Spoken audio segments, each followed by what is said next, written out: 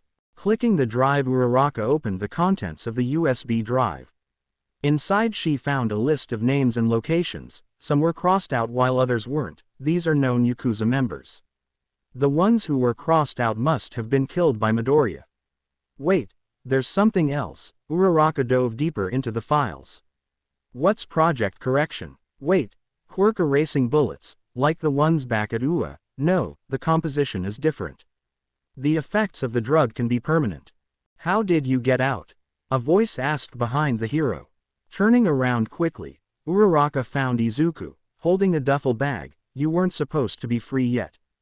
He took a step forward, but as he did, Uraraka pulled out the Glock 19 she found on the desk and aimed directly at Izuku. Stay right where you are. Izuku stopped. I already called for backup. You're coming with me, Captain. It's over. Izuku dropped the bag. Is that so? Then I have nothing left to lose. He then took a step forward, and then another. Uraraka held the gun in place. Stop. She ordered. Don't make me shoot you, Captain.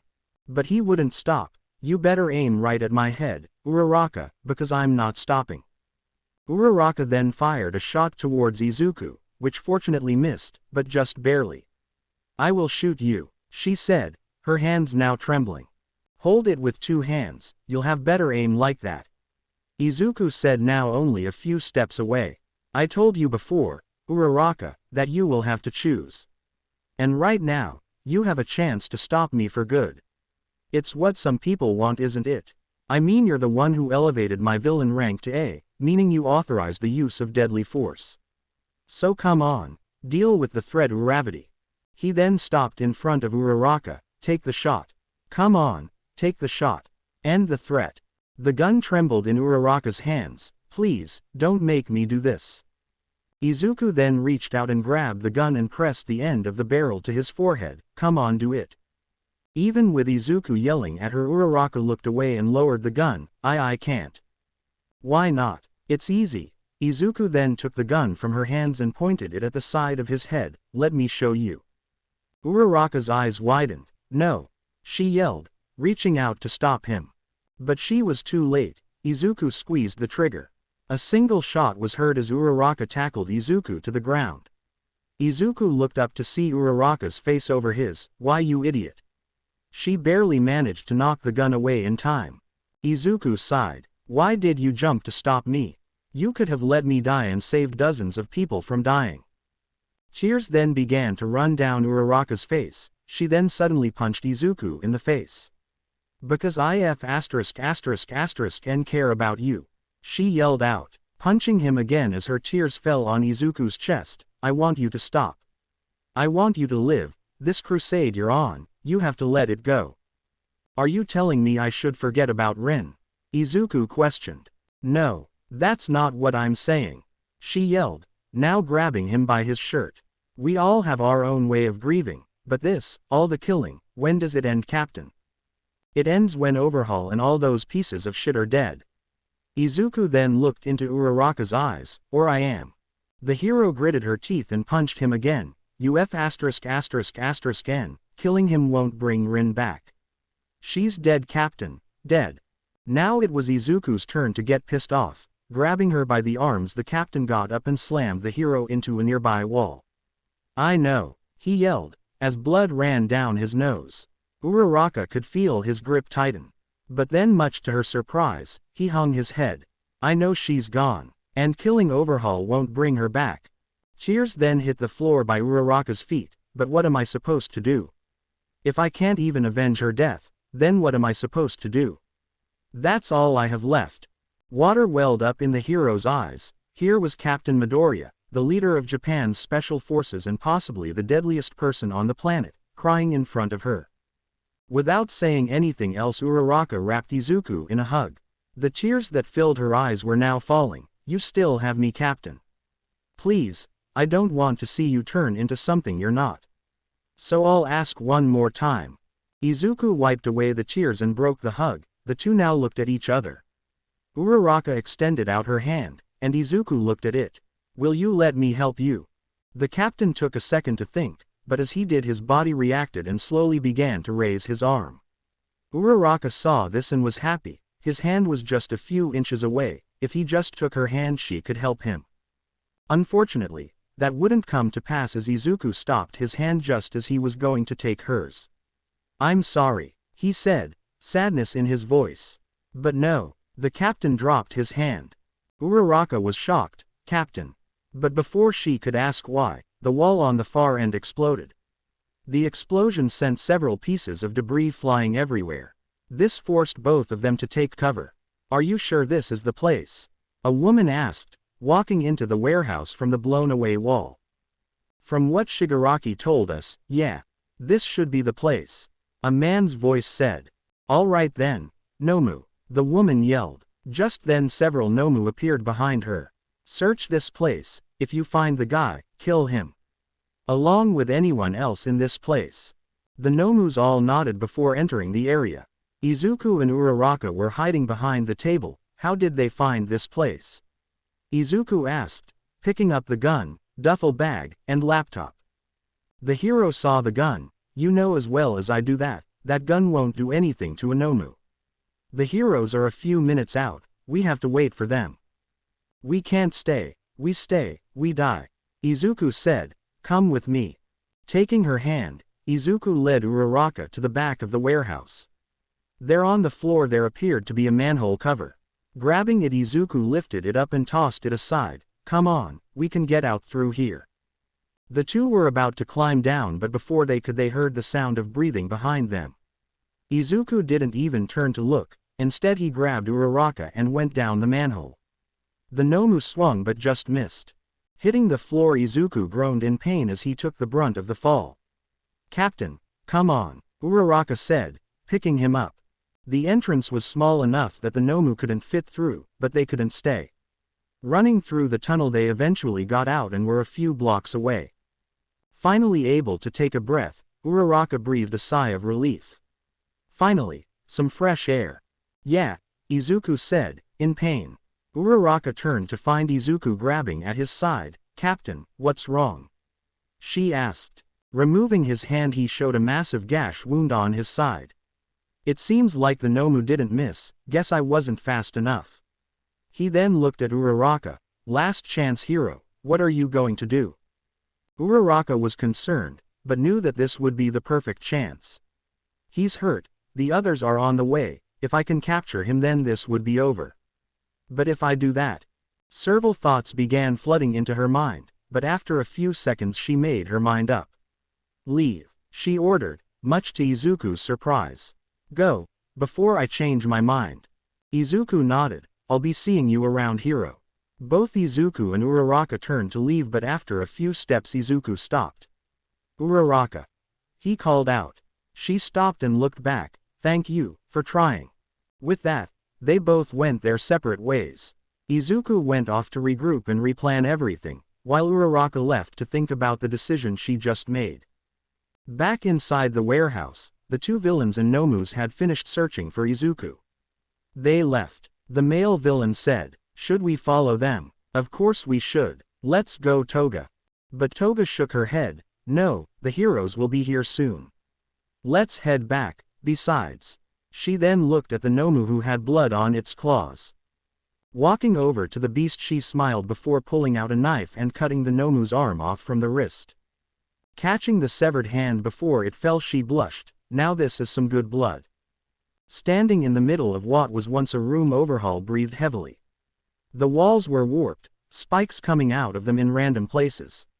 The floor is riddled with cracks and uneven edges. Sir, someone called out to the enraged leader. Overhaul turned. What is it? It's Shigaraki. He's here to see you. Overhaul nodded and took a deep breath. Okay. Walking past the man, Overhaul made his way to the meeting room. There he found Shigaraki sitting down on a couch. What brings you here? You know exactly why I'm here. Shigaraki said, Your little problem is now my problem. And why do you say that? Overhaul asked, sitting across from Shigaraki. Shigaraki hunched over, because my master has deemed it so. Apparently before his escape and your failure. Master talked to the soldier boy. This surprised Overhaul. About what? The man, the Reaper as they are calling him, knows of my involvement with you. And now that he knows, he'll come after me as well. So, what do you know about him? Shigaraki asked. Everything. He's ex-Special Forces, a master of all forms of combat. And that he's already killed my second-in-command and other top leaders. Overhaul clenched his fists. I underestimated him because he was quirkless. But now I see what I have to do. Oh, and what's that? Shigaraki asked. I'll kill him myself. Dedicate every single second of my life to finding and killing him. Our plans will not be set back any longer. He then looked at Shigaraki. Give me everything you can. In case those two you gave me aren't enough. Shigaraki smiled and stood up. Very well, deal. But once this is done, I expect your little science experiment will be done by then. Overhaul nodded. We already have 6 of them. Once we learn how to mass produce it, there will be no stopping us. As a bonus, we'll get to kill that man. But how do we find him? If we wait, he will eventually come looking for you. But that will mean another of your warehouses gone, or more men dead. He won't show himself, Shigaraki explained. So, let's force his hand. And how do you suggest we do that? Everyone he cares about is dead, that's the whole reason why he's after me. Overhaul said, not knowing what to do. Shigaraki smiled. Not everyone. There's still one person he has some sort of connection with. It's about time the League comes out of the shadows. City Park. Sitting down at a bench, Izuku began to think about how peaceful it was. Children were playing on the playground, young couples walked hand in hand, and people were just happy. Unfortunately, he would never experience those emotions. But he could experience something better, revenge. Even after losing most of his gear again, Izuku was still determined to kill Overhaul. He needed to. As he was thinking about this, someone else took a seat beside him. It's good to see you again, Captain. Izuku looked over and saw that it was General Ayano wearing civilian clothes. General, do you have what I need? Ayano then handed over a key. It's all there. Along with a few extras we managed to get our hands on. Taking the key, Izuku nodded. Thanks. He then stood up. I appreciate you doing this for me. Ayano stood up as well. Anything for my subordinate. Just try not to get caught again. I'd rather not have to bust you out. I'll keep that in mind. Just make sure you position the guys at different spots next time. Grouped up like that will get them killed. Izuku then looked around. Understood. Ayano said. You should also know that we've been contacted by Parliament. They want to mobilize us to track you down. Politics always has a way of showing its ugly face. Izuku sighed. Just some old dude trying to make a name for himself. We've been ignoring those calls all week now. But it's getting harder to keep them away. Ayano said. Just more paperwork for me. Once this is done, I'll disappear for good. You'll never have to deal with me or paperwork again. Ayano nodded. I should get going. I've been too long outside. Go, and if you ever need anything just let me know. Ayano nodded. I'll see you soon, Captain. Only if I let you. He then turned to leave. Later, General. With that, Izuku walked away from the park and into the city. Down at the city center, he was walking by a group of people all looking at a large screen. We have reports that the female hero Uravati has been kidnapped. Izuku stopped dead. Police found evidence of an abduction. Could this be the work of the Reaper? Or is it something else? But as the reporter was talking, they suddenly got a communication through their earpiece.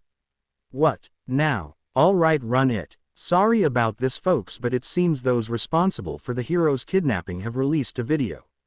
Here it is now, but be warned, these images may be hard to see. The images then changed to one of Shigaraki. Greetings everyone, my name is Shigaraki, leader of the League of Villains. And today I have a very special guest. Meet Uravati. He then moved out of frame and showed Uraraka, bound to the chair. She was seen with cuts and bruises. As you can see, she's a bit out of it right now.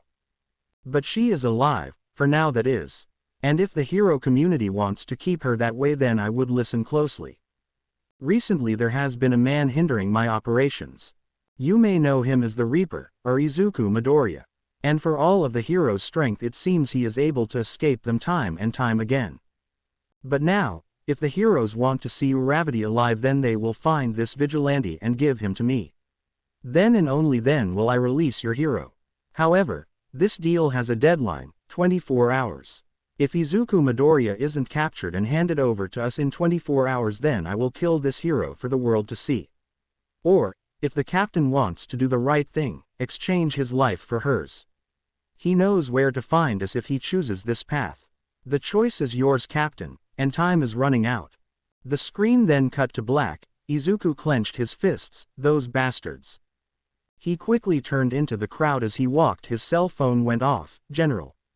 I just saw. Captain, I know what you're thinking, but don't let the heroes deal with this. Ayano said. General, I need a favor. Uraraka's apartment. Coming home from a long day of patrolling, Uraraka walked inside her apartment and sighed. Man, this week has been harsh. I need a break, but she quickly shook her head. No, the captain is still out there. I need to find him. But first, I need a drink. After throwing down her stuff, Uraraka changed into some shorts and a tank top. Making her way towards the fridge, she grabbed a cold one and cracked it open. Man, that hit the spot. I don't drink often, but when I do, it's nice to unwind sometimes. She then walked over to the sofa and turned on the TV. The news was on. They were talking about the stocks, hero news, gossip, and of the captain. Wanting to forget about everything, she turned the TV off and relaxed on the sofa. Sometimes I wonder if I'm doing right by Rin's name. If I had someone I loved and they died, would I be doing the same as the captain? But before she could ponder that question anymore, something came crashing through her window. Without giving it a second thought, Uraraka jumped behind her couch. Whatever it was, it let out a roar, a Nomu dog. Touching the couch, she caused it to float. Now with its zero weight, she kicked it towards the Nomu. Crashing into the beast, it launched the creature back out of the window it came from. Uraraka looked at the mess it caused. What the hell was that? Why did a Nomu attack me? It was a distraction, someone said behind her. Uraraka tried to turn quickly but was suddenly hit in the ribs by something big. Uraraka's body slammed up against the wall before falling to the floor. Grunting in pain and with blood running down her mouth, she turned to find a Nomu. Uraraka then slowly looked up to see Toga herself. It's been a while, Uraraka. Toga said with a smile. Uraraka struggled to move. Not long enough. So much for the straight and narrow. Toga shrugged. It was boring. All those meetings, sessions, and therapy. It was so boring. I much preferred this life. How did you even get in here? Uraraka asked. Portal. She answered simply. We already had an address, all we needed was access to the inside. Fortunately I had that covered.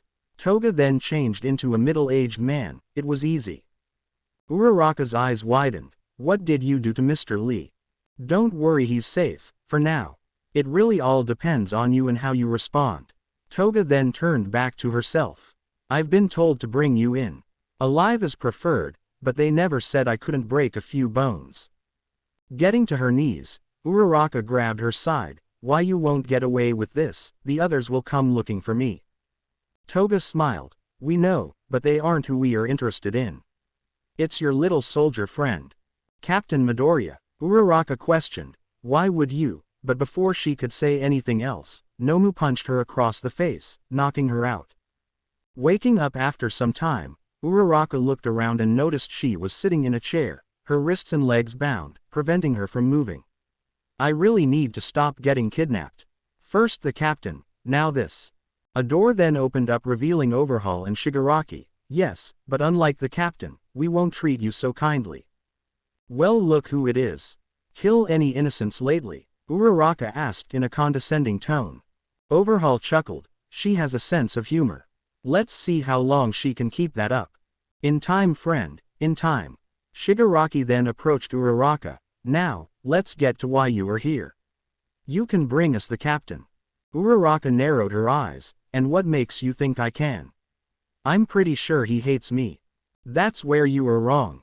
Shigaraki said, "He cares, otherwise he would have killed you. He just needs some incentive to come and save you.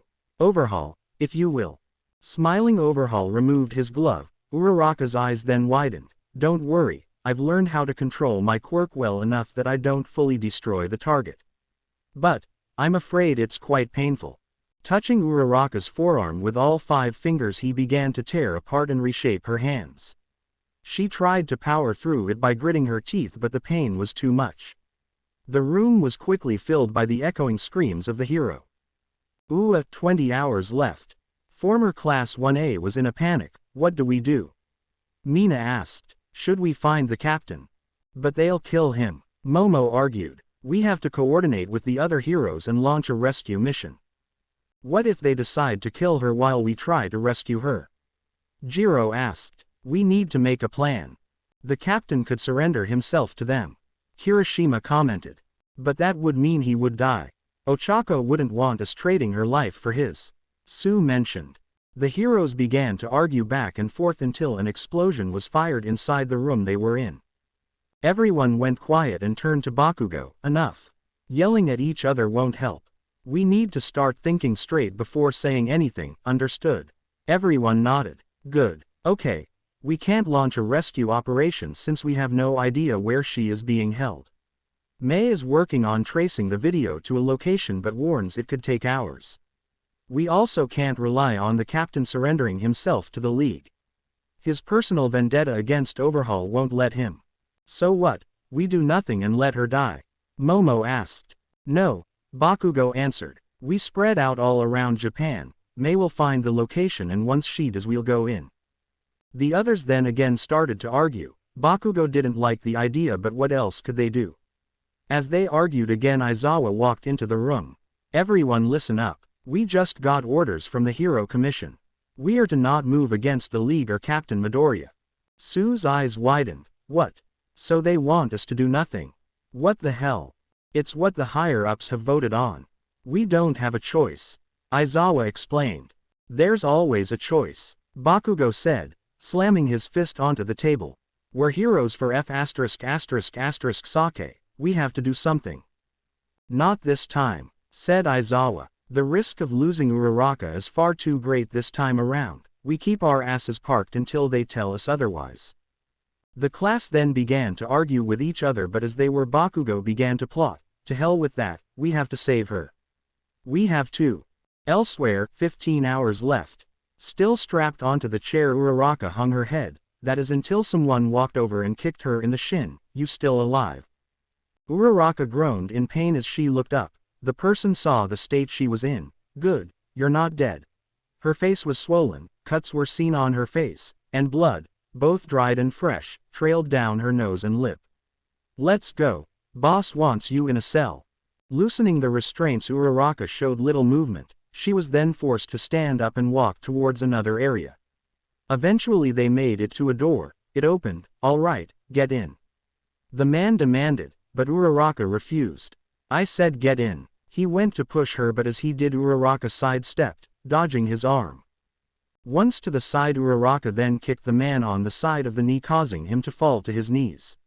"You stupid." Grunting in pain, the man quickly reached out and grabbed Uraraka by the neck. "All you had to do was listen, but no, you had to fight back." Getting back to his feet, the man tossed Uraraka inside like she was nothing. Hitting the wall, Uraraka groaned. "Enjoy your stay, hero." The man then slammed the door shut. Uraraka then sat down on the floor and leaned against the wall, spitting onto the floor. She let out a sigh of relief. in holes.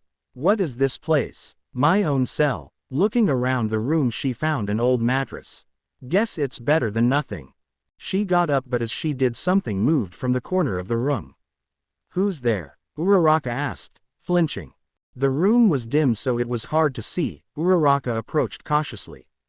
Please, don't hurt me," a voice cried out. Her eyes now adjusted to the dark, now found what appeared to be a girl curled up in the corner. "Hey, it's all right, I won't hurt you." The girl peeked out from behind her arms. Uraraka could see the red color of her eyes. "Really?" The hero nodded. "Really, say what's your name?" The girl, now a bit more trusting, removed her arms revealing her silver-colored hair and a small horn on her head. Eri. Uraraka smiled. Hi Eri, I'm Uraraka. It's nice to meet you. With Izuku, 12 hours remaining. Izuku was busy trying to pinpoint the Yakuza's main hideout. He knew that it was most likely the place they would have taken Uraraka. Up until this point he had trouble finding it due to lack of clues to point him in the right direction. His phone then rang. What do you got? Nothing solid yet, but we are looking into a hero who might have an answer. Ayano explained. Who? Izuku asked, still typing away. A hero called Night Eye. Apparently he's been looking for them too, but for other reasons. Izuku hummed. According to our findings he's been looking for someone under the Yakuza's control, a girl. Night Eye believes that this girl is the reason how the Yakuza is making the quirk erasing bullets. That bit of information made Izuku stop, so that's what those files meant. Doesn't matter. What's he got on the Yakuza main base? We are cracking his servers now. But the encryption is heavy so it'll take a while. Explains Ayano. Don't worry, I know how to get the information faster. Izuku said. Oh yeah, how? Ayano asked. Izuku then looked across the street and glanced at Night Eye's Hero Agency building. By going directly to the source. Ayano chuckled. You were always impatient, especially when it came to technology. Did you get the gift we sent? Putting on his jacket Izuku walked towards the crosswalk and waited. Yeah, I got it. Thanks for that. Try not to break this one. It's one of very few ever made and it's not public knowledge yet. So if this goes south we are all ed.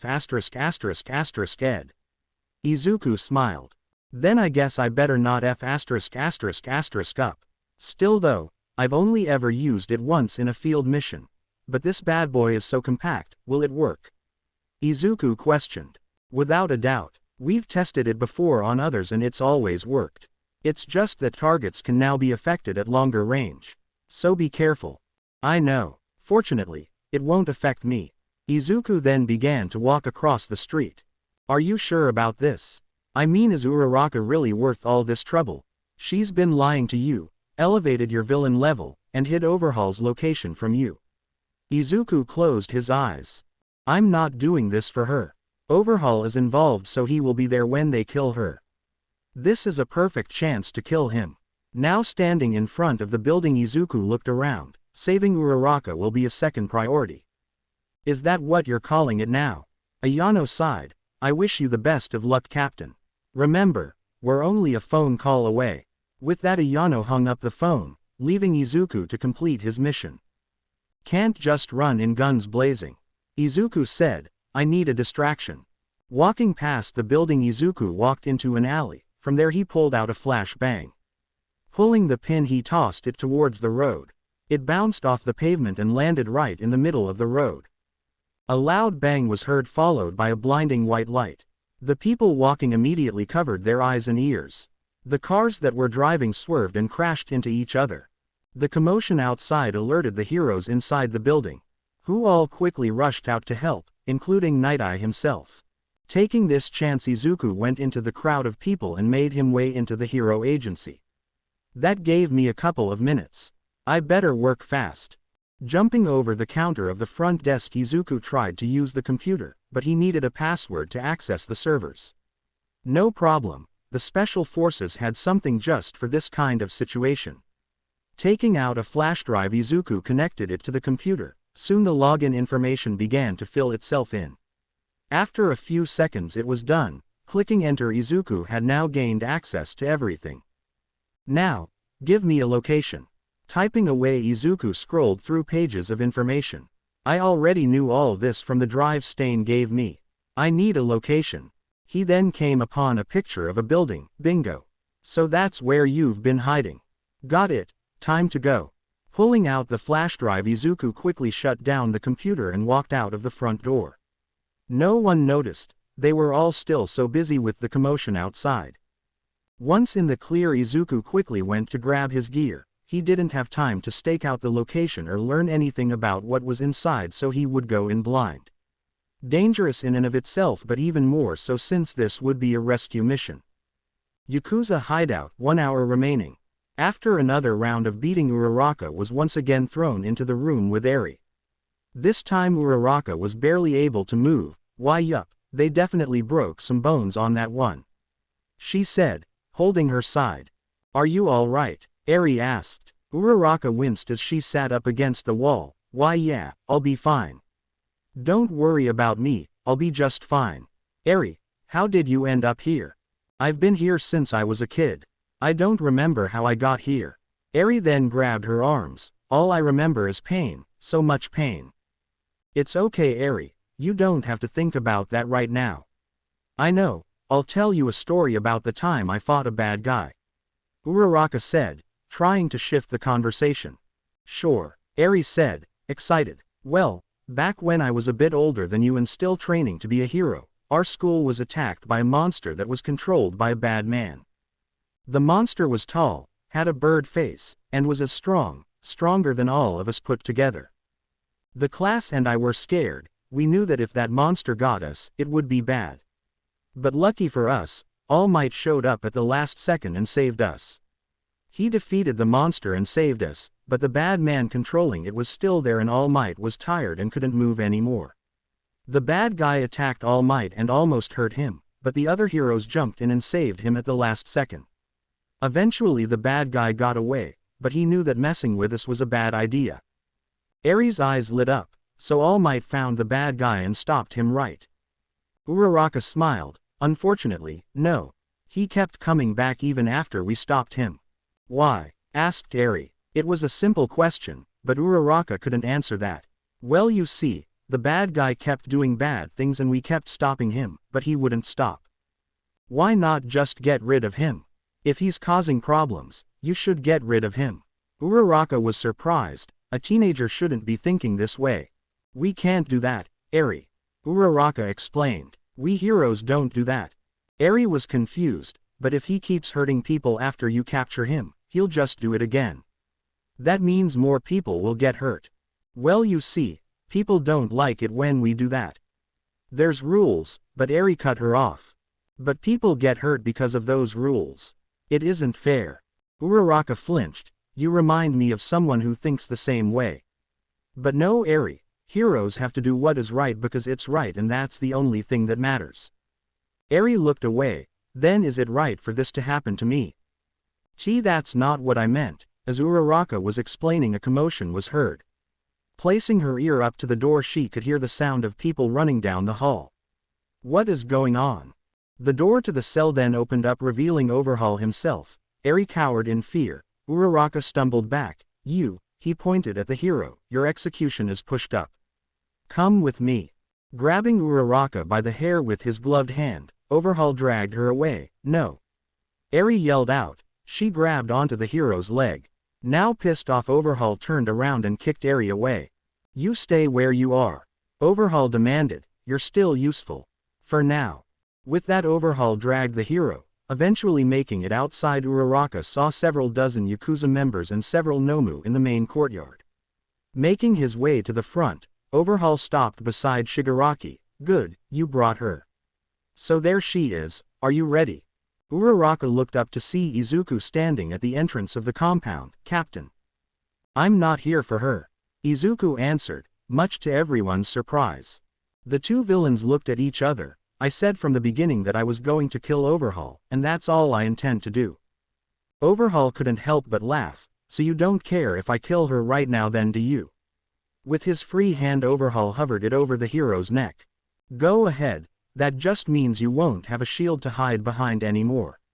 Uraraka's eyes widened. She couldn't believe Izuku was doing this.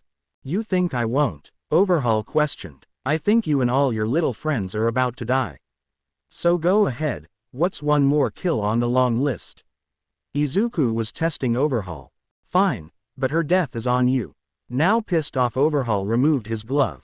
Uraraka's eyes widened as his hand reached for her neck. She shut her eyes and felt Overhaul grab her neck, but much to her surprise nothing happened. Opening her eyes, she saw his hand was on her neck but nothing was happening. What is this? Why can't I use my quirk? Overhaul asked, trying to force himself to activate it. What are you doing? Shigaraki asked. Kill her. I'm trying. My quirk isn't working, RSmallz said. It couldn't have been Eri. What's going on? Just then several loud bangs were heard. RSmallz and Shigaraki both looked up to see the Nomus that were surrounding them dead on the floor. These guys aren't so tough when they don't have quirks. Seems like that was the only thing that made them a threat. Standing with a smoking revolver was Izuku. Now, it's your turn. How did you turn off our quirks? RSmallz demanded to know. I don't need to explain anything to you, Izuku answered, but I will tell you this.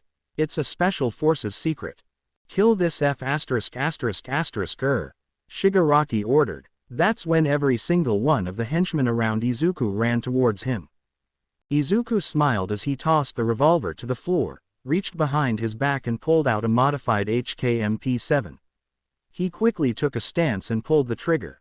Unloading on the henchmen, Izuku cut them down before they even got close. He then turned around and shot 3 more.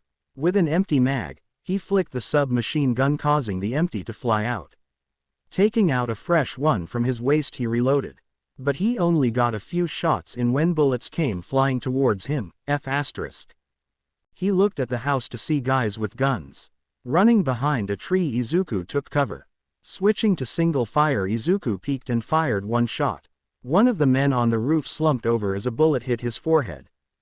As Izuku took on the henchman RSmallz and Shigaraki watched, we should probably leave. Shigaraki suggested. Without our quirks we are basically useless. Whatever he's using to stop us from using our quirk has to have a range. RSmallz nodded. Agreed, but first I need to grab Eri. He then grabbed Uraraka, and you're coming with me. The 3 then walked back into the compound. Izuku saw this and only grew angry. RSmallz. Jumping out from his cover he ran towards the compound like a madman. Henchmen tried to rush him with bats and whatever they could find, but Izuku shot them as he ran. When his gun ran empty he pulled out his pistol. Leaving a trail of blood and bodies, Izuku made it to the house. He looked around and noticed a long hallway. He also noticed a bit of blood. That must be from Uraraka. Following the blood it led him to a wine shelf. Izuku grabbed the side and began to push it, but as he was, the sound of footsteps was heard. There he is. Kill him. He looked down the hall to find several henchmen running towards him.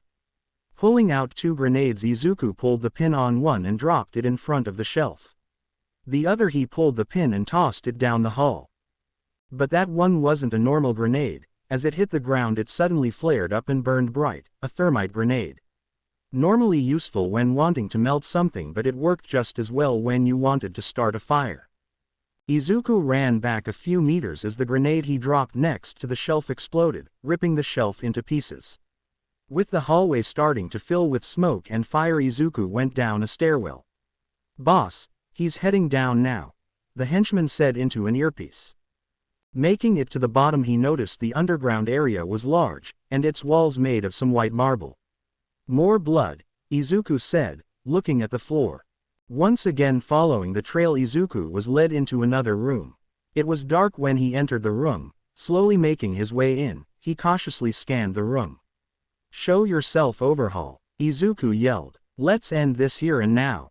Making his way towards the center of the room, Izuku suddenly heard a voice.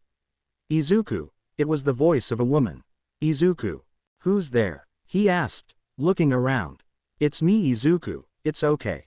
The voice said, you can put the gun down. I'm here now. A dim light then turned on in the middle of the room. Izuku pointed his gun at someone standing in the middle with the light shining down on them. Izuku was just about to fire his weapon when he saw who it was. It's okay, Izuku, you don't have to fight anymore. The person looked up, revealing them to be none other than Rin herself. Her purple-colored eyes looking right at Izuku. Rin. She smiled. Yeah, it's me. Dropping the gun, Izuku ran towards his wife and embraced her. Tears began to run down his face as he felt her warmth. I missed you so much. How? Rin reached out and touched Izuku's face, wiping away the tears. I missed you too. We can talk about what happened later. Without Izuku noticing, Rin reached behind her back. Right now let's enjoy this moment. Izuku nodded as he pressed his forehead against Rin's. Why yeah, let's do that. As Izuku held Rin in his arms, a sharp pain radiated from his abdomen. Izuku's eyes widened as looked down to see a knife pierced into his side. He gasped for air and looked up at Rin, who had a devilish smile. Rin. Sorry lover boy, but it isn't personal. Rin then pulled out the knife and pushed Izuku away. He fell onto the floor as he placed his hand over the wound. Don't worry, you won't die from that. Overhaul wants you alive anyway. But he never said I couldn't have some fun with you. Izuku watched as Rin's face began to melt away, revealing someone with blonde hair and golden yellow colored eyes. Why you were at the warehouse. Yup, that was me. The name is Toga, she said, now fully back in her true form. I must admit, your blood, it's really good. Probably one of the best I've had. But hers was special. Toga said, licking her lips. Too bad she's dead, but I can settle for yours. As Toga was saying this, Izuku clenched his teeth as blood began to pour from his wound. Toga hummed, I'll F*** and kill you. Getting up, Izuku swung his fist. The wound opened up even more, causing more pain, but Izuku didn't care. He pushed through it with a rage so unimaginable he could have gotten shot several times and it wouldn't have done anything. Toga never saw it. All she felt was his fist meeting her face. A loud crunching noise was heard as bones in her nose and face were broken. Stumbling back from the hit, Toga had blood running down her face. Oh, this should be fun. With anger, Izuku lunged at Toga. How dare she use Rin's face like this? How dare she trick him into thinking the woman he loved was still alive? Toga sidestepped, narrowly dodging his punch. Whoa, aren't you an angry one? She suddenly felt her legs being swept off from the ground. Izuku had kicked her legs. Now falling, she tried to catch herself, but that's when Izuku came in and punched her in the chest. Toga's body slammed onto the floor so hard that she bounced off it. Grunting in pain, the villain had no time to even recover when Izuku got on top of her and threw a punch. Toga's head whipped to the side as Izuku continued to beat her. But as he was, Toga suddenly smiled. In the short time between punches, Toga used her quirk and transformed her face into Rin's. Don't hit me, Izuku, she said, in Rin's voice. Izuku stopped his fist. He couldn't bring himself to hit her. But that hesitation was all Toga needed. Pulling out another knife from her ankle, she stabbed Izuku in the back. She then took out another from her other ankle and stabbed his arm. Quickly backing away, Izuku grabbed the knife in his arm and pulled it out. Did Overhaul put you up to this? Toga smiled. Maybe. He said I can do pretty much anything to slow you down. Then you'll die just like him. Izuku warned as he held the knife ready to strike. Are you sure? Because it seems like you can't bring yourself to hit her. Toga once again transformed into Rin, causing Izuku to freeze up. You can't hit her, can you? This woman, you loved her, didn't you? Izuku grunted. You aren't her. Killing you will be easy. Are you sure? Toga asked, her smile getting bigger. Then what about us? The lights inside the room all turned on. Izuku looked around and saw that he was surrounded by nothing but Rin. Several dozen Rin look-alikes filled the room. What's wrong, Izuku? Can't tell me apart? They all asked in Rin's voice. Another quirk, but that should be impossible.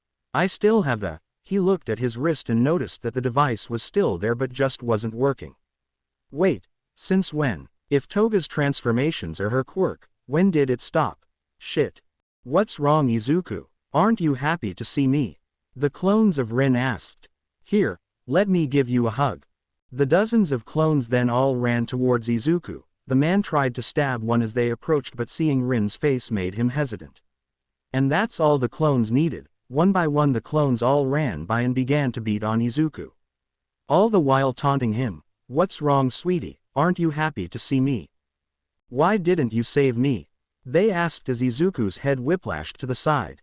I don't love you anymore. Blood splattered onto the floor as Izuku bled from his mouth.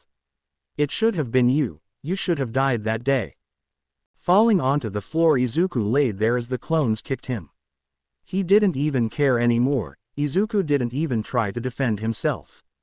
As he laid on the floor, he stared into the wall as his vision began to fade until finally fading to black. Snapping his eyes open, he noticed that he was now laying down in a bed. "Hey, what's wrong?" someone asked beside him. Izuku turned to find Rin lying beside him. Izuku's breathing was heavy. "Why yeah, I had a dream. A crazy one too." "Ah, is the big man having a nightmare?" Rin then lifted the blanket. "Come here." Izuku snuggled with Rin. He could feel her warmth, hear her heartbeat. "Better. Much better. Man, this is the best feeling ever," said Izuku. "Waking up to you like this, it's amazing." "Then let's make it permanent," Rin said, confusing Izuku. "What do you mean?" he asked. Just then the scene shifted to the living room in their house. "I mean you can stay with me forever. We can finally be together again. Be a family. Isn't that what you always wanted?" Izuku smiled. "Yeah." Rin then lifted her hand. "Take my hand, Izuku." "And no, I can't, I still have to deal with Overhaul," he said. "He can't be allowed to live." "Forget about him. Focus on me," Rin said, trying to convince him to take her hand. "You don't have to fight anymore. Stay with me." "Are you sure? Is it fine that I stop fighting?" Izuku asked. Rin smiled. "Of course it is. You can rest now, Izuku, you've done enough. It's time to be with me." Izuku reached out, but just before he took Rin's hand he stopped. "I love you, Rin, more than anything in the world. But I can't, my mission isn't complete yet." Rin's expression softened as she ran over and hugged Izuku. "Yeah, I figured you'd say that. You were always stubborn like that." "Not as much as you were," Izuku retorted. "Shut up, or should I remind you of when you and General Ayano?" All right, you win," Izuku said, smiling. "Gosh, I miss these little talks." The two pressed their foreheads together. "Yeah, I miss them too. And we'll have them again one day. But first you have a mission to complete. So carry on, soldier." Izuku looked up. "I love you, Rin." "I love you too, Izuku." Leaning in, the two beeped as the dark room began to light up. Eventually engulfing everything, Izuku woke up once again, finding himself lying on the ground still being kicked by the clones of Rin. With one quick motion Izuku reached out, grabbed something and stood up. As he stood up, one of the Rin clones' eyes widened. A cut then appeared on the neck, but instead of blood black sludge spilled out. "One of you is the reason why there's so many clones. I just have to find the right one." Izuku then turned and slashed another one of the clones' necks. "It won't take long." The clones of Rin flinched as one of them was killed. But that's when Izuku noticed who the one creating them was. It was faint, but through them all he pinpointed one. Letting out a yell, Izuku charged through the clones of his wife as they punched, kicked, and clawed at him. With only his rage to keep him going, Izuku finally reached the one responsible. Pouncing on them, he tackled them to the ground. The clone looked up to see Izuku, covered in blood and bruised. "Found you." Fear filled the person's eyes. "Twice." Toga yelled as she jumped towards them. "Leave him alone." "We can talk about this," Twice said, as his face reverted back to his own. Instead of Rin, Izuku watched as a black and white mask greeted him. "We can," but before he could finish talking, Izuku stabbed the villain in the neck. "There's nothing to talk about. Ed with me, I kill you." Izuku then twisted the knife before sliding it and cutting the villain's neck open. "No," Toga yelled as she watched. Soon the clones around them turned to sludge as Twice choked on his own blood. Finally reaching them, Toga kicked Izuku off of Twice. No, come on Twice, stay with me." She desperately tried to stop the bleeding but failed. Toga then tried to infuse her own blood with Twice's, but he was losing too much. As his life faded away, he removed his mask and smiled. Even in pain, he managed to lift his hand and place it on her cheek. Toga grabbed his hand as the blood-stained floor expanded. "Don't leave me," she said, tears running down her face. But there was nothing she could do. Toga's eyes widened as his hand slid off her face and his eyes closed. Twice was dead. Groaning in pain, Izuku held his side and he stood back up. Seeing the scene unfold in front of him brought back memories of when he found Rin's body. But they deserved this. Bending down, he picked up his gun and walked over to Toga. Lifting the gun, he pointed it to the back of her head. "Now you know what I felt when you and that piece of shit took her from me." At least you'll be able to see him soon when you both are in hell. Izuku started to pull the trigger, but before the shot left the chamber, Toga spun around and stabbed him in the arm, causing him to miss his shot. Stumbling back, he tried to aim again, but that's when Toga lunged at him and stabbed him in the chest. Izuku let out a yell as she dug the knife deep. But even that wouldn't be able to stop him. With the knife still inside him, Izuku grabbed Toga by the arm with his free hand, preventing her from leaving. "You killed him," Toga said as tears fell. Izuku's face scrunched up in pain before speaking. "Good. You're next." Toga looked down to see the gun pointed right at her abdomen. Looking back up at Izuku, she could see the hatred behind his eyes as he squeezed the trigger. A single shot rang out, followed by Toga's body falling backwards onto the floor.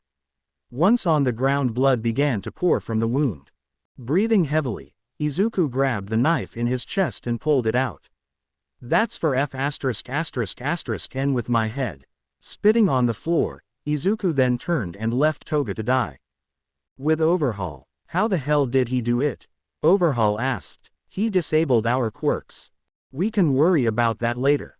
We need to get these two out of here," Shigaraki said as a couple of henchmen escorted both Uraraka and Eri, both of which were cuffed. "Sir, we are almost there," the henchman mentioned. "Transport is also ready. Let's go." "We aren't that far." As Shigaraki was speaking, several shots rang out. Both villains flinched as they turned to see Izuku limping towards them. "Overhaul," Izuku yelled out. The villain found a bloody, bruised, and mad Izuku heading his way. How the hell is he still alive? Uraraka was also shocked to see the state he was in. "Captain, don't just stand there. Kill him," Shigaraki ordered. The couple of henchmen that were escorting them all ran towards Izuku. But as one approached, Izuku pulled out the knife and slashed the man. The others then ran in, but they met their fate by blade or by bullet. Either way, they weren't going to stop Izuku. "This guy won't stop," Shigaraki said as he watched Izuku kill those men. "No, I think he will." Overhaul then turned and grabbed Eri, his hand around her neck. "Stop." He yelled towards Izuku. "Take another step and I kill this girl." Izuku stopped a few feet away. "You may have disabled my quirk, but snapping her neck will be more than easy. Leave her alone," Uraraka yelled, but she was quickly silenced by Shigaraki. "What do you say, Captain? Your life for hers." Overhaul was surprised when Izuku raised his gun and pointed it at him. What are you doing? Don't you care what happens to this girl?" "I don't," Izuku answered. "Eri lost both of her parents when her quirk awakened. With no one else, her grandfather picked her up and raised her, but he too fell into a coma. That's where you come in. You took her in and noticed her incredible quirk. The power to rewind anything to a previous state. If used on a person, it could revert them into nothing. I also know what you did to her. For years you tortured the girl in order to fuel your ambition to make the quirk erasing bullets permanent. And you're so close to. Too bad for you, you won't get the chance to complete your work." Shifting the gun, Izuku pointed it right at Eri. "She is far too dangerous to be kept alive." Uraraka's eyes widened. "Captain." "No." Overhaul smiled and began to laugh. "You expect me to believe that you would shoot her? She's a child." Izuku stared at Eri. "Tell me, Eri, what do you want? I can save you if you want, or I can make your pain all go away." "Eri, don't listen to him. You need to stay strong. You've already gone through the worst. You've made it this far, you can't give up now," Uraraka said, but as she looked at Eri, fear began to take over. The young girl looked down at her bandaged arms and legs. All she knew was pain, suffering, and death. Could this be her chance to finally escape her faith? Could she finally be free from it all? I want it to end. "Then let me help you." Izuku then squeezed the trigger. A loud bang echoed throughout the room as Eri's body slumped over in Overhaul's hands. Uraraka, Overhaul, and Shigaraki were all in shock. Eri's body then fell over onto the floor. "Why you actually killed her?" Overhaul asked. The initial shock of watching Eri get shot faded away, leaving only rage in Uraraka's eyes. "Captain, what did you do? How could you? She was just a kid." "A kid?" Uraraka began to squirm around, trying to break free from Shigaraki's grasp. "You're nothing but a monster." Do you hear me, Captain? A monster. Izuku simply ignored the hero's comments and looked at Overhaul. You were saying. I'm impressed. Your rage is so great that you decided that nothing would stop you. Not even the life of a child. And they say I'm the villain. Overhaul then smiled. What do we do now? Shigaraki asked, but before Overhaul could answer, another shot rang out. This time it was Shigaraki who yelled out in pain. Izuku had shot him in the leg. You will stay put, I'll get to you soon enough, said Izuku, his gun smoking. But as he turned to look at Overhaul, Izuku noticed that he was already running. Izuku quickly aimed and had Overhaul in his crosshair, but before he could fire, his vision began to fade. He became lightheaded and stumbled back, causing him to be off target. Overhaul ducked as bullets went flying by his head, but one did manage to graze his arm. The shots continued until the magazine was empty. Izuku quickly went after him on foot, but his injuries slowed him down. Back with Uraraka, now free from Shigaraki's grasp, she quickly went to check on Eri. Seeing the blood, she flipped the girl over, expecting the worst, but much to her surprise, Eri was still alive. What? Eri groaned in pain as she felt her stomach area. It hurts. Let me see, Uraraka said, checking for any bullet wound. She didn't find a bullet but instead found a round pellet. What is this? Holding the pellet up, she noticed that it had something red oozing out.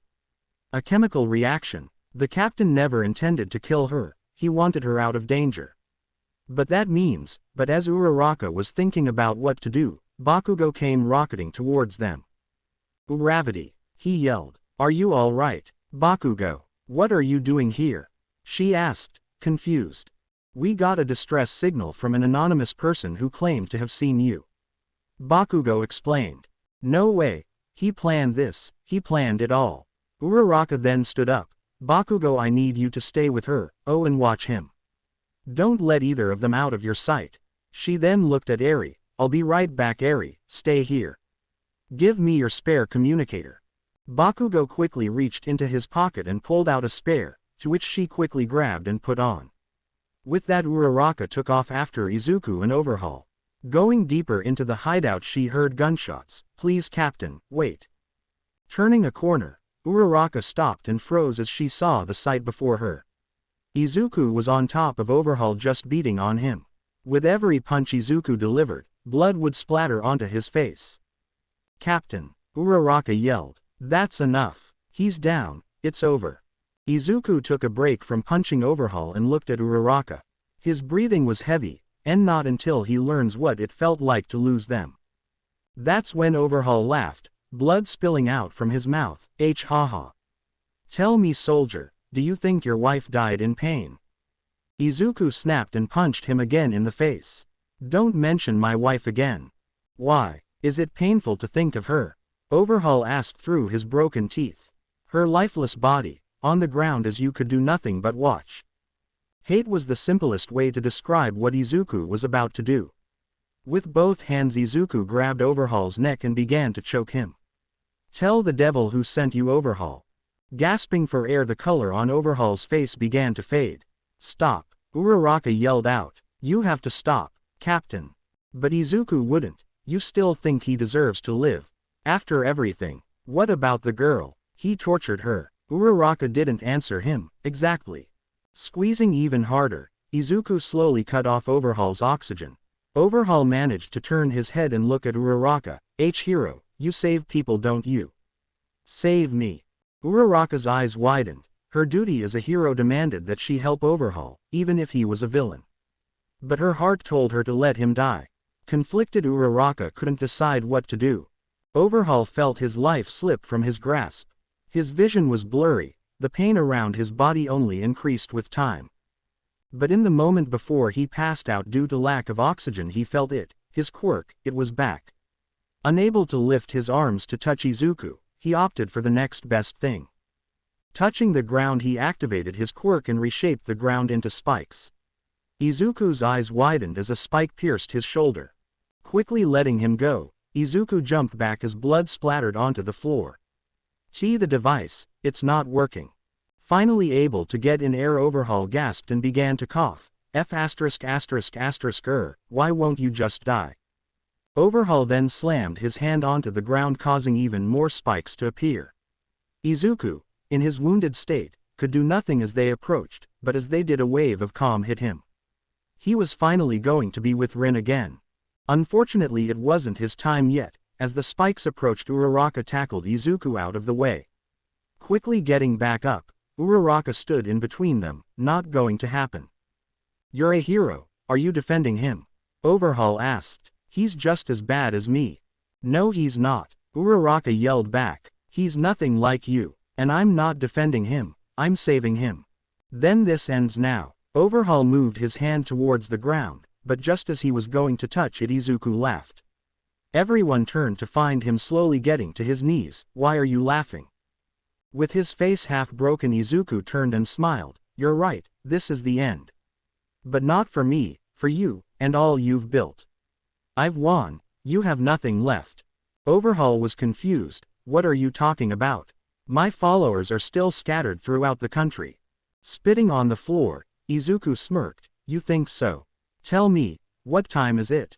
I don't know. Why does that matter? Do you want to know what time you die?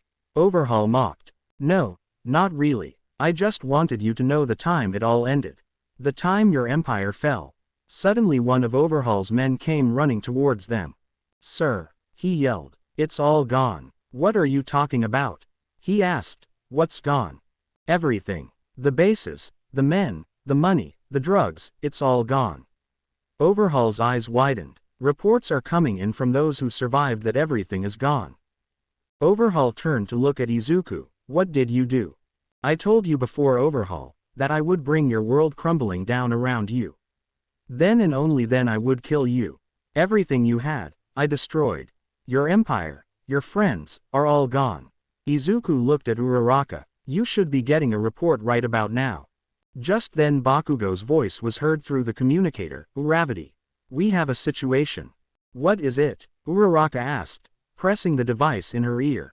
It's all for one. He's dead. Uraraka's eyes widened. There was an explosion with the oxygen keeping him alive. The hero was shocked. How did you? A couple of bribes here, another there. It was simple really, said Izuku. The hard part was making sure I lived long enough to see it. Now, there's only one more thing to do. Reaching into his boot, Izuku pulled out several throwing knives. Throwing his arm forward, he aimed and hit the henchmen that were at Overhaul's side, killing them all. Even with his body broken and bloody, Izuku found the strength to grab the final knife and aim it right for Overhaul. The knives then sliced through Overhaul's finger like they were butter. The villain screamed out in pain as his digit fell onto the floor. F***, UF******. Izuku began to limp his way towards Overhaul. Look what you did to me. I'll kill you. Stopping in front of him, Izuku spoke. I'm going to do a hell of a lot more than slice your fingers off. Reaching into his belt, Izuku pulled out a syringe and stabbed the villain in the neck. I'm going to make you wish you were never born. It was a sedative which caused Overhaul to fall unconscious. What are you going to do with him? Uraraka asked, holding her shoulder. Izuku turned. What do you think? I think you should walk away now, Captain. I know he deserves pain, but this is not the way. He needs to be brought to justice. Uraraka said, barely able to stand. If you could stop me, you would have already. But with your injuries, I recommend you stay down. Izuku said, turning his attention back to Overhaul. Grabbing him by his arm, Izuku began to drag him. After all this time, I finally have this piece of shit. Unknown location. Snapping his eyes open, Overhaul gasped for air. Where am I? He asked, trying to get up, but found he was bound to a chair. What is this? Some sort of warehouse. Congratulations, you guessed right. Izuku said, appearing from the shadow of the room. His wounds bandaged up. You know this won't hold me, I'll just use my quirk and... But that's when Overhaul noticed. My quirk, I can't feel it. The same thing you did at the compound. Kinda. Izuku pulled out a small needle bullet. I used this, recognize it. Overhaul's eyes widened. You didn't. A quirk erasing bullet. Poetic really, to have it used on the man that created it. Izuku tossed the dart. How does it feel, to have the thing you had since you were a child just disappear? The villain's eyes filled with rage. Is your staring supposed to scare me? Think again, Overhaul. I'm not some thug you can threaten with a stare. My men will find you, Overhaul said, threatening the man. When they do, I will make sure to rip you in half and toss you into the ocean. Izuku smiled as he punched Overhaul in the face. No one is going to find you. No one is coming to help you. Right now, the only person that you should be worrying about is yourself. He then grabbed Overhaul by the hair and forced him to look at him. Not even God could hear you now. What are you going to do? Overhaul asked, blood running down his mouth. You want to know something? In Special Forces we train in interrogation methods, you know, for intel extraction. I've done some of it myself, while it is true that we stop once they give us the information we need. You don't have any information I need, so I can do this as long and as painful as I want. And you'd best believe I'm going to make it painful. Pulling out a knife, Izuku stabbed into Overhaul's thigh, causing the villain to scream. Hurts, doesn't it? Get used to it, because that's nothing compared to what I felt when they were taken away from me. When you finally feel a small fraction of what I felt that day, I'm going to keep going. You are going to be begging me to kill you, but I won't.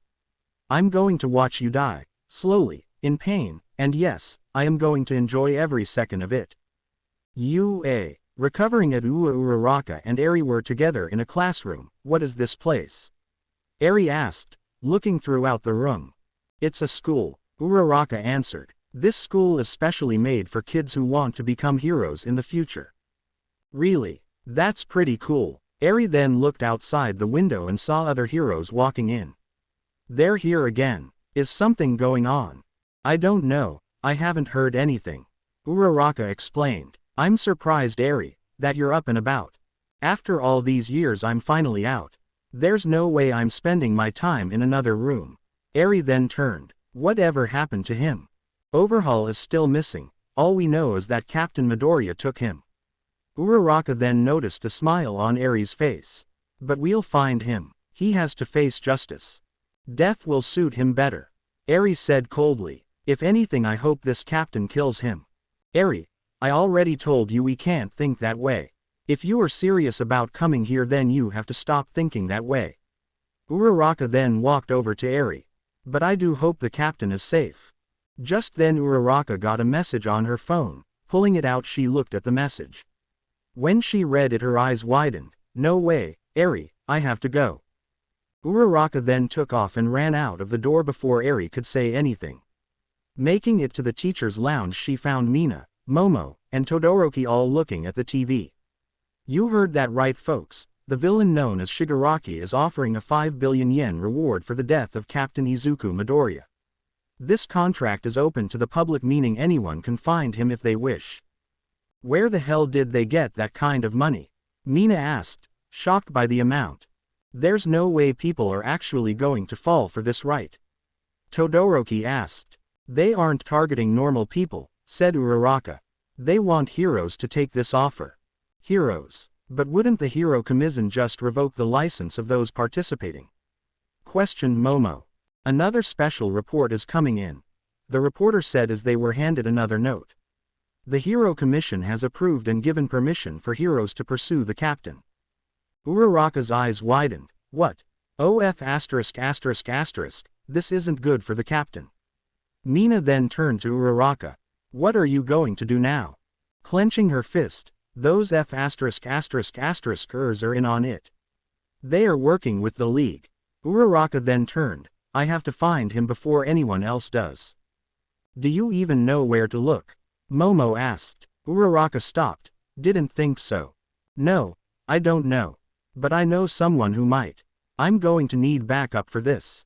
Leaving, Uraraka went to the only place she could find the information.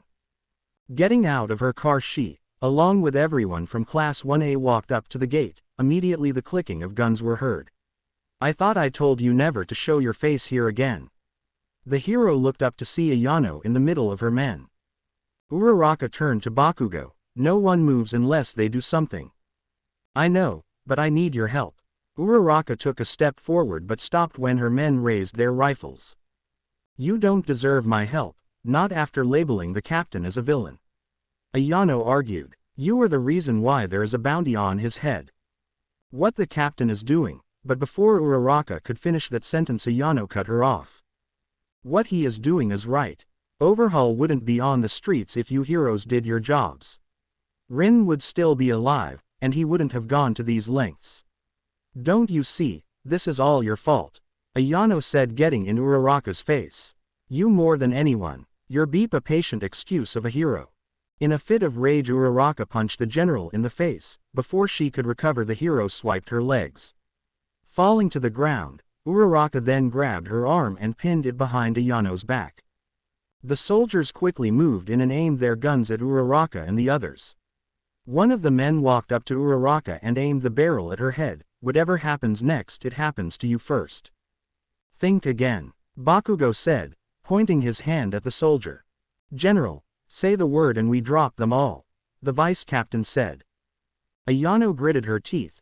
Hold your fire, she has something to say, don't you? Uraraka let her grip on the general go, allowing her to get up. You're right, I had a major role to play in all this and I am a pathetic hero. If we captured Overhaul years ago, then this wouldn't have happened. If we arrived a couple of minutes earlier, we could have saved Rin. But we didn't, and now I'm going to live the rest of my life with that, knowing that I could have saved them but didn't. Right now the captain is being hunted by other heroes, some that can find him in a day. I don't want to see the captain dead, but that's what is going to happen if you don't help me. What makes you so sure that I know where he is? Ayano asked. Because you trained him, you know exactly what he's doing, and where he is. You've been supplying him with weapons on his crusade. Now please General, help me. Ayano raised her arm and held her hand open and in the air. The soldiers all lowered their weapons. If I tell you, you have to go alone. Uraraka nodded. Of course.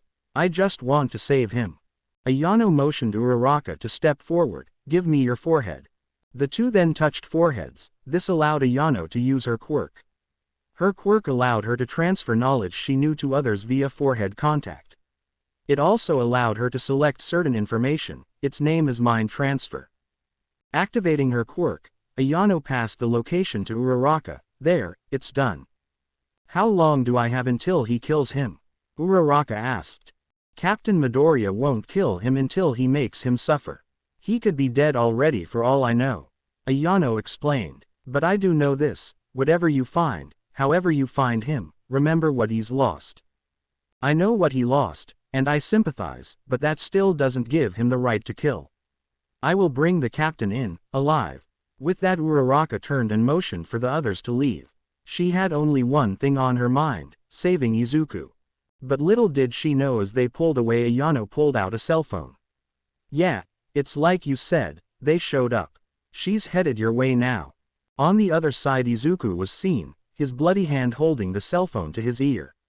Let her come, everything's ready anyway. He turned and looked down at a broken and bloody Overhaul. Blood pooled underneath the once feared villain as he laid there like a dying animal. I want her to see this. Uraraka, now knowing where the captain was located, was currently jumping from building to building. The other heroes wanted to go with her, but she had another job for them. She ordered them to stop any hero trying to reach the captain. Are you sure you don't want backup? Bakugo asked through the radio in her ear. Landing on the roof of a building, Uraraka caught her breath. Yeah, I'm sure.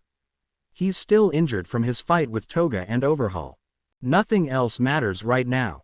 I need to get to him before any other hero can. She then once again began jumping from roof to roof. A couple of miles later she landed on the street in front of an abandoned office space near the outskirts of the city and beside a river. This is the place. Bakugo, if you don't hear from me in an hour I'll activate my beacon. But she heard nothing in return. Bakugo. Still nothing. Bakugo, come in. Only silence was heard. He must be blocking the comms. Guess I'm going in. Sneaking around the back, Uraraka pushed the door open and went inside. It was dark, so she switched on the light on her helmet and walked deeper into the building. This place is huge, there's no telling where Midoriya took Overhaul. The building consisted of 2 floors, each with separate rooms and offices that all laid out like a maze. Checking every corner and every room she would spend several minutes looking through the first floor. Once it was clear she moved up to the second floor, she silently walked up the steps, but as she did her sight suddenly turned black. It's time to wake up, a voice said as they placed a smelling salt under Uraraka's nose. Inhaling the ammonia caused Uraraka to snap her eyes open. Oh shit. Good, you're awake, Izuku said, standing in front of her. Captain. Uraraka quickly got up and put up her guard. But before she could do anything, Izuku drew his pistol, but didn't point it at her, instead he pointed it at the side. I would stay where you are, Izuku said. You want him alive, right? He whistled, which caused the lights in the room to turn on. Uraraka's eyes widened as she saw Overhaul. What did you do to him? Izuku looked at the villain, his face bloody and bruised, to the point that he was almost unrecognizable. His arms were tied, preventing him from moving. I'm giving him what he deserves. Overhaul smiled as he looked up, some of his teeth were missing. And not bad, now this is a party. You, me, the hero. I wonder what will happen next. Punching Overhaul in the face, Izuku knocked a few more teeth. Next time you talk, I take another finger. Got it. Captain, stop, Uraraka yelled. It's over, you won. There's no need for this torture. No need. Did you really just say that? Izuku questioned. You know what he's done. You know what he could do, yet you still say there's no need. Why don't you understand? He took everything from me. Why the hell should I stop now? Give me one good reason, just one. And don't give me that bullshit reason that it's the right thing to do. Because you're better than this. My parents died, so I understand what you're going through. I get the hatred, I get the anger, I get the feeling of frustration. I wanted to kill those responsible for my parents' death, and I almost did. Uraraka clenched her fist. But that would have made me exactly like them. A killer. That's not what my parents would have wanted for me. And it sure as hell is not what Rin would want for you. Izuku turned to the gun on Uraraka. Don't you dare say her name. You heroes are the reason why she died. And now some of you hunt me, like I'm some sort of animal. While I don't agree with those heroes, you left them no choice. Retorted Uraraka. No choice. I thought you said there is always a choice. Izuku scoffed. Now it's time to make yours. Reaching behind his back, Izuku tossed Uraraka a pistol. She caught it. This is where you decide what's more important. We both know that the only way to stop me is to kill me, but you won't pull the trigger. So let me make this clear to you. If you don't kill me, I will kill him. Izuku then pointed the gun at Overhaul and fired a shot into his leg. The villain screamed out in pain, causing Uraraka to flinch. Stop, she yelled. Please, Captain, we'll figure this out. I'll personally make sure the charges stick this time. No, you already tried and failed, now decide. Izuku then pulled the trigger again and shot Overhaul in the other leg. Uraraka stepped forward. Think about this, Captain. If you kill him, then all you ever stood for will die with him. You served this country right. You swore an oath to protect its people, just like I did. Overhaul is a pathetic excuse of a human, but he is still human. Wrong answer. Izuku then fired into Overhaul's shoulder. You're running out of time, hero. If you do this, then there's no going back. You will become the very thing you want to kill. You'll be no better than him. Uraraka argued. So, at least this piece of shit will be dead. Izuku then shot Overhaul's other arm. Last chance, hero. Kill me or the next shot goes through his head. Uraraka raised the gun. You say this is all about Rin and your mom, but what you're doing is exactly the same as he did to you. You were killing sons, daughters, fathers, mothers. They were people, Captain. People that, yes, have done a lot of stupid ed up shit, but they deserved a chance. A chance for what? Izuku asked. To redeem themselves. To serve a minimal sentence surrounded by guards who don't give a shit or look the other way. That ain't justice, and you and know it. And you call what you did to those people justice? Uraraka asked. You killed dozens when you stormed his compound. It's what they deserved. Those people, as you call them, were nothing but a waste of space. They were people, Uraraka yelled. They were Yakuza working under this Izuku yelled back. Don't you see, You're trying to protect a murderer. And what are you? Uraraka retorted. I'm what you should be. He sells drugs to kids, supplies quirk enhancers to criminals. And who pays the price for it? Innocent people. People who just wanted to enjoy the Christmas parade. A security guard that died protecting a complete stranger. An old lady who wanted to hold their first grandchild, and sacrificed everything to give her son a better life. A woman who was excited to become a mother. Izuku lowered his head, a husband who couldn't protect the ones he loved. Who will never be able to hold their child? Who will never have the person they loved the most hold them, love them? A tear ran down Uraraka's face. So you tell me, hero, why should innocent people suffer just because you won't do what needs to be done? You saw what he did to Eri, do you think that's right? No, Uraraka yelled. Of course not. Then at least deep down, you know what I'm doing is right. Izuku said, if it was me that Rin had to watch die, she would have burned the entire city to the ground to find this low-life scum of the earth. He doesn't deserve to live. You aren't God, Captain. You don't get to decide who lives and who dies. Uraraka argued back. You're right, I'm not God. Izuku then pressed the gun at Overhaul's head. But he's about to meet him, maybe he could ask who's in the right. Izuku turned to Overhaul and was about to pull the trigger when a shot rang out. Blood then ran on the gun, before falling to the floor. Overhaul looked up and smiled, now that's something I didn't expect. You really are a hero, saving everyone that you meet. Even if it's someone like me. Uraraka was holding the smoking gun as Izuku held his left shoulder. So that's your answer, huh? Captain. Uraraka had a disgusted look on her face. I can't allow you to kill anymore. Yeah, I half expected this. Izuku then sighed. I really didn't want to do this. But you just won't listen. Izuku then turned and fired his shot at Uraraka. The hero's eyes widened as the bullet pierced her abdomen near her ribs. Falling to the ground, Uraraka groaned in pain as she held her hand on the wound. Don't worry, you'll live. I made sure not to hit anything vital. But you need to stay down. You move around and that wound will open. If that happens you'll bleed out and that will be on you. Uraraka tried to control her breathing. Don't do this. Watch me. Izuku was about to look at Overhaul when out of nowhere he was tackled to the ground by Overhaul himself, causing him to drop the gun. Getting on top of him, the villain grabbed his neck and squeezed. Did you really think I would let you kill me?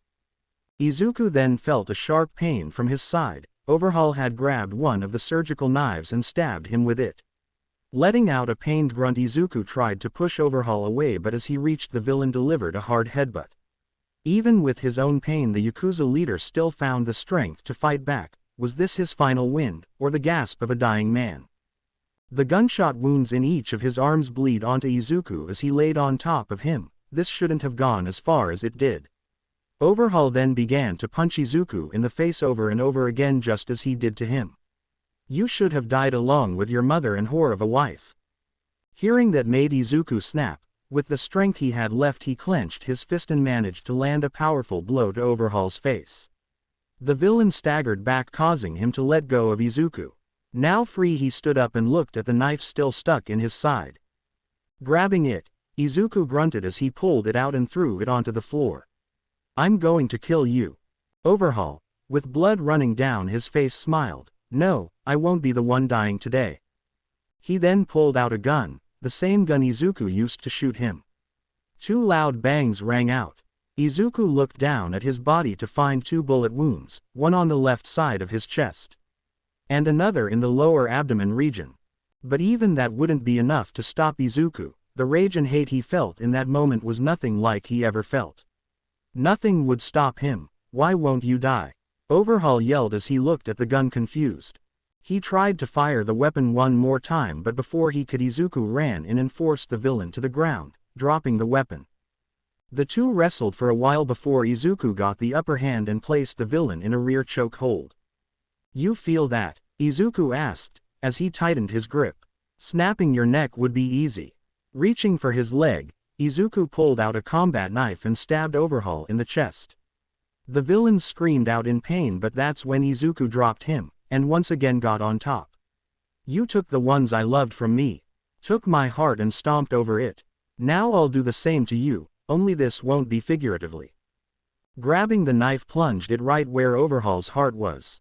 You feel that, I'm sure you do. I didn't kill you yet. No, I only cut the aorta. Now I only have to give this a twist, doing just that. Izuku twisted the knife. With every beat of your heart you die, slowly, in pain. If I were you, I would reflect on what I've done. Pulling out the knife, Izuku leaned back and watched as Overhaul died before his eyes. Once the villain's body stopped moving, Izuku sat up, and noticed the gun. Crawling his way towards it, he managed to pick it up. Barely able to stand, Izuku raised the gun. It was trembling. You cost me everything, Izuku said as he could feel his body start to give out. Slowly squeezing the trigger, Izuku fired one shot at Overhaul's abdomen. But even then he had to make sure. Aiming once again, Izuku fired another shot, this one directly in the head. Once it was over, Izuku slumped over and leaned against the wall. It's done. Mom, Rin, it's finally done. What are you going to do now? Uraraka asked, as she was able to sit up thanks to some first aid she rendered to herself. We need to get you to a hospital. Izuku turned, gun still in his hand. No. I think I'm done. Tell the others I said I'm sorry. Uraraka didn't understand at first what he meant by that. She watched him leave. It wasn't until she stood up and looked at Overhaul's body that she realized what he was doing. There's no way I'm letting you do that. Not now, not ever. There was still one more round in that gun. 30 minutes later, cemetery. It wasn't easy moving with her injuries. She could only imagine what kind of pain Izuku was in. Walking up towards the path, Uraraka found the captain sitting on the floor in front of his wife's grave as the sun was setting. She could see the gun in his hand. Captain. You got here faster than I expected, he said, still looking at her grave. Can I ask you something? Uraraka stood a few feet away. Of course. Have you ever been in love? He asked. Not like having a crush or some bullshit playground crush. But really truly in love. No, I can't say I have. Uraraka answered. Izuku chuckled. Really? No one? That's a bit surprising. You are attractive, just need to find the right person, I guess. How do I know when they're the one? She asked. Oh, you'll know, Izuku said, smiling. It's a strange feeling. I can't really describe it, but if I had to try, I would say it will seem as if the world around you doesn't matter. You think about that person, would do anything to be with them. For me, that person was Rin. She would tease me about how I was shy around women when I was younger. God, I used to be such a dork. Even when I went into the military I was still shy.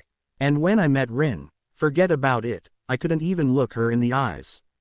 Izuku laughed. Yet she talked to me. Imagine that, the most beautiful woman you ever met, talking to a dork like me. Uraraka smiled. Rin could see things in other people. She was special. That she was. He sighed. Did I ever tell you why we bought that house? When we first got married she wanted a place that was close enough to schools. She didn't want our kids to have a long commute time. We spent days and weeks looking for the perfect spot. I kept telling her maybe we should just live in an apartment like we always have. But she was adamant about a house. Rin said she wanted to come home to the sound of kids running up to her and saying, "Welcome back, Mom."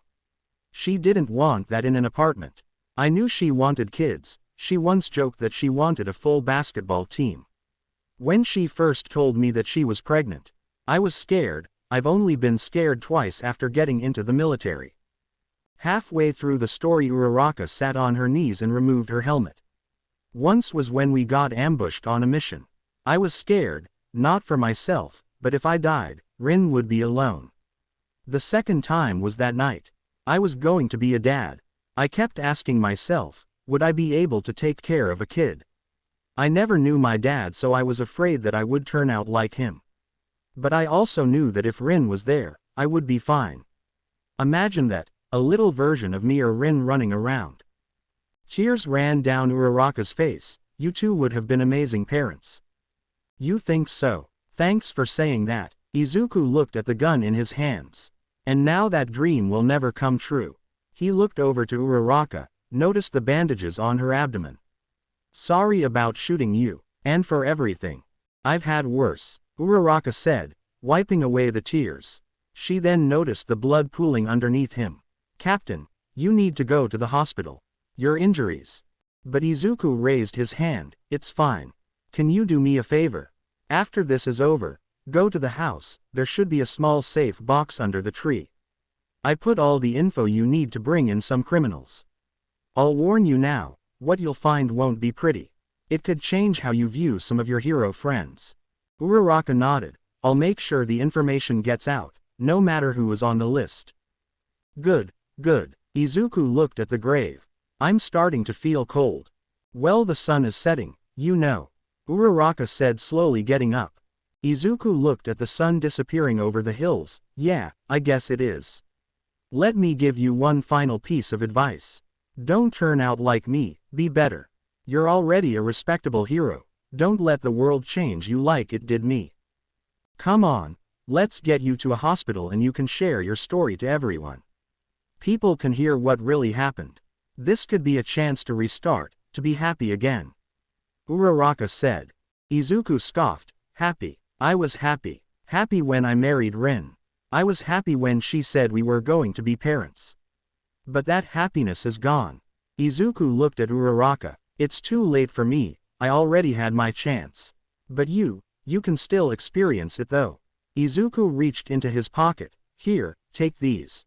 With his bloody hands Izuku handed something over to Uraraka. Taking it, the hero opened her hand and revealed 2 rings. "Rings?"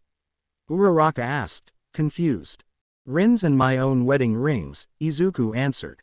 Uraraka's eyes widened. "Captain, I can't take these." But Izuku smirked. "Please, I want you to take them. I'm giving them to you. Put them somewhere safe, you can sell them if you want or even use them. The choice is yours, just make sure to remember her." Uraraka closed her fist around the rings and held them tight. "I promise you, I'll keep them safe forever." Nodding, Izuku was satisfied. He could feel his pulse weakening. "Thank you." Taking a deep breath, Izuku gripped the gun. "Maybe I'll be happy on the other side. I'll see you soon, Rib." He then turned the gun on himself. Uraraka quickly jumped towards him. As the sun fell over the hills, a shot rang out, scaring the birds in the cemetery. Uraraka managed to grab his arm and move the gun away from his head. The bullet flew into the air. "I won't let you do that," she said, wrestling the gun away and aggravating her own injuries. "I won't let you. You will live on, for Rin." Izuku smiled, always trying to be the hero. "I respect you for that, Uraraka." He then closed his eyes. To her surprise, Izuku suddenly went limp. She quickly checked on him. Checking for a pulse, her eyes widened. "Why, you idiot." The sounds of sirens approaching filled the air as Izuku laid near his wife's grave. Uraraka didn't want this, she wanted to save him. But even so, there's no saving someone if they themselves don't want to be saved. Picking up Izuku's body, she began to walk out of the cemetery. As she exited, a swarm of police and heroes all appeared, but they were far too late. Uraraka walked past them and towards a nearby ambulance. "Take care of him, he's a hero." The EMTs nodded and quickly drove to the hospital. Taken to the hospital, Izuku was pronounced dead and his body taken to be examined. As his body laid on the coroner's table, 3 people suddenly walked through the doors. They had on nurses' uniforms and surgical masks. "Target in sight, extracting now." Another one of the men then placed a hand on Izuku's body, causing it to glow. A few seconds later, a second body appeared identical to the first. "Good, now let's bring the captain back." It would take a full day for Uraraka to find the safe box Izuku was talking about. Inside, she found a flash drive which contained names of several hundred heroes and crimes they committed. And as she promised, the information was given to the press for release. It was a list of names and crimes they committed. On this list were heroes, police, judges, and most important, all 5 members of the Hero Commission. These 5 people dictated the rules and regulations the heroes of Japan had to follow. Fortunately for her, no one in Class 1A was on the list. But the list did shake the people's trust in heroes, and that was something they would have to regain slowly. The heroes listed were all stripped of their hero licenses and banned from ever becoming one again. As for the Hero Commissioners, they walked scot-free with little to no consequences. They were the ones who made the rules after all, and there were those who thought they were untouchable. But their time would come. Regardless, a week had now gone by and it was time for Izuku's funeral. It was a closed event only organized by General Ayano herself. And the location of his resting place would be right beside Rin. Of course Uraraka was invited and attended. As they closed up the hole, the people began to leave. One by one they left until it was only Uraraka. As she stood in front of Izuku's, you see a necklace, and on that necklace were both rings the captain had given her, now interlocked. Their vows for their love are forever carried by Uraraka. "Were you a friend?" General Ayano asked. Uraraka turned, a sad look on her face. "Honestly, I don't know. I think I was, but I'm not sure anymore." Ayano nodded. "Yeah, that sounds about right." She then turned to leave. Uraraka stayed behind. "I never thought I would have to go to your funeral, Captain." Uraraka sighed. "I keep thinking to myself, was there something I could have done to prevent this? I could have helped you find Overhaul. But you have your morals and I have my own. Even so, there are those who think your methods worked. Criminals are scared, you've become a symbol for them. If you were here now, I wonder what you would say to me. Would you be disappointed? Would you be angry? I just don't know. But I do know that no matter what happens, we owe you big time." She sighed and turned to leave. "Thank you, Captain, and I'm sorry." The scene then changed to a room that had a military background and a chair. "Is that thing on?" a voice asked. "It is." "Oh shit. Hold on. Let me just then Rin sat down in front of the camera. "All right, ready." Taking a deep breath, Rin composed herself. "My name is Rin Hano, and this is my message to the man I love the most in this world, Izuku Midoriya. Izuku, if you're watching this, then it means I've died. The first thing I want to say is I'm sorry. Sorry for leaving you alone to face the world. I know you were never the most social of people, but you have a big heart. I'm sure you'll be fine without me. Remember, eye contact and don't stutter. We don't want another ballroom incident. Second thing I want to say is, everything I have is now yours. Especially my sniper rifle. You better take care of her, Izuku. Think of her as our daughter. She is to be handled with care. Fortunately, General Ayano now has it. And I'm instructing her to only hand it over when it is absolutely necessary. I know you love to clean weapons as a way to relax, but you can't do that forever. Get a hobby, like fishing." Rin then sighed. "And last but not least, here is the third thing. When I die, I want you to forget about me." Rin held back the urge to cry. "You are a stubborn man, so I know you won't accept my death so easily. But I want you to forget, accept that I've died and move on." Tears began to fall from Rin's eyes. "Find happiness again, find love. Be the man I knew you'd become and the man you are. I love you, Izuku, more than life itself, but knowing that my death would hold you down from experiencing life really drags me down. I don't want to be a burden to your heart if that happens. So that's why it's okay, forget me. Life's always been a war for you, Izuku, it's about time you find peace." Rin stepped away from the camera for a second to grab some tissues. "Great, now I'm crying. What is this? The second time I've cried. Regardless, promise me you'll do everything I told you." She sighed. "But we both know you won't. I know you all too well, Izuku. Once you set your sights on something, you never let your target get away. I guess that's one of the reasons why I fell for you. If you don't do what I ask, then that's fine too. It's your life and I have no way of stopping you. Just know that whatever you choose to do, make sure you see it to the end. I guess that everything. I love you, Izuku, always have, always will." With that, Rin's video message stopped. Zooming out, it was revealed that the video was coming from a cell phone. Putting the phone away, someone smiled. "I will always love you too, Rin." He then pulled out some binoculars to look at a building several blocks away. Inside, on the top floor, he could see into a conference room. There were 5 people all sitting around a table, laughing, drinking, and enjoying life. That building was the Hero Commission HQ, and their next target. Inside, the 5 raised their glasses of wine. "Here's to getting away with everything we did." Bringing their glasses together, they all gave a toast. "But man, that soldier boy really had us for a bit. No matter what the Yakuza did, he wouldn't die," a commissioner said. "I will give him that, he was unrelenting. Even while quirkless, he still managed to bring them down in a single night." A third commissioner said. Forget about him, he's dead. In a few weeks the world will forget about him, said a fourth. But what should we do now? The Yakuza is gone, the league has lost its leadership and is a mess right now. We need to make some money, any ideas? The fifth member asked. We could take the zones that remained or just share them amongst ourselves, a commissioner suggested.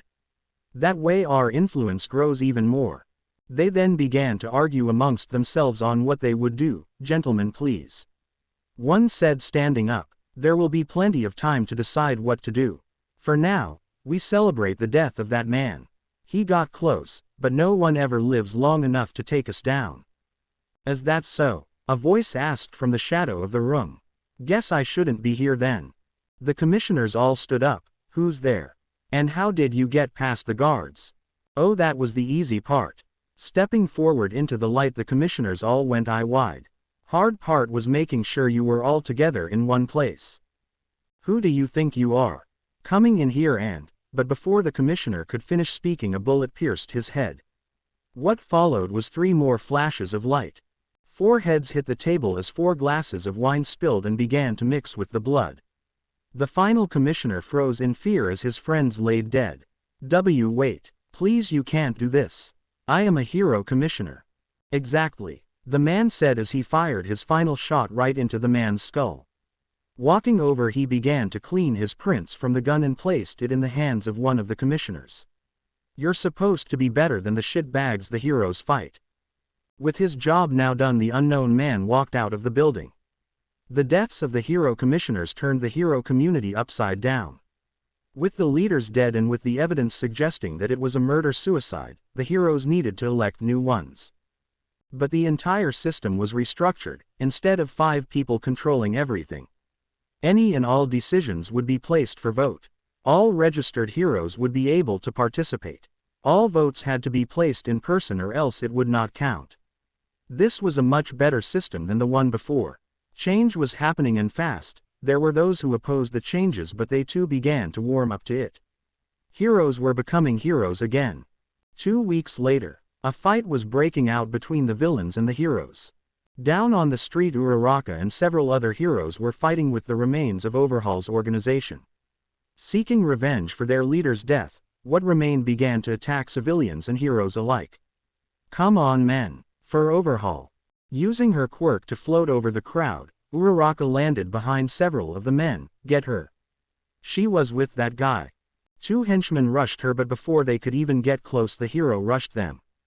Grabbing their face, she pushed them down. Their heads hit the ground so hard that they were knocked out before they could even react. Turning, she tilted her head to the side just as a spiked tendril passed by. Grabbing the tendril before it was retracted, she activated her quirk. This caused the user to be weightless. Yanking hard, Uraraka forced the villain towards her, where she proceeded to clothesline them.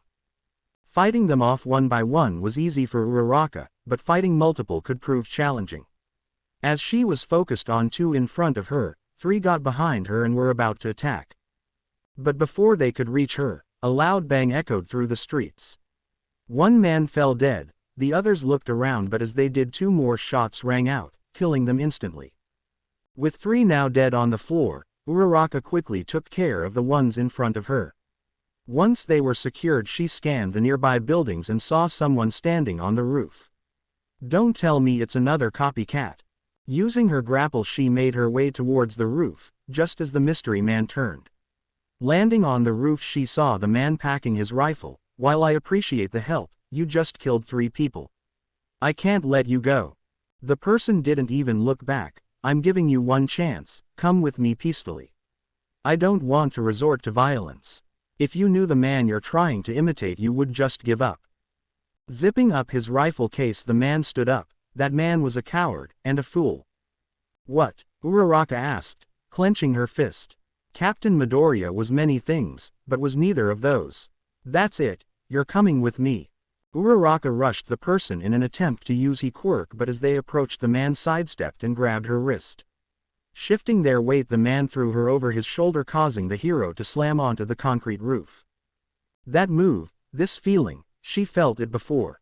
Laying on the ground, the person appeared in her vision. You need to work on your counters, hero. Uraraka's eyes widened. See, Captain.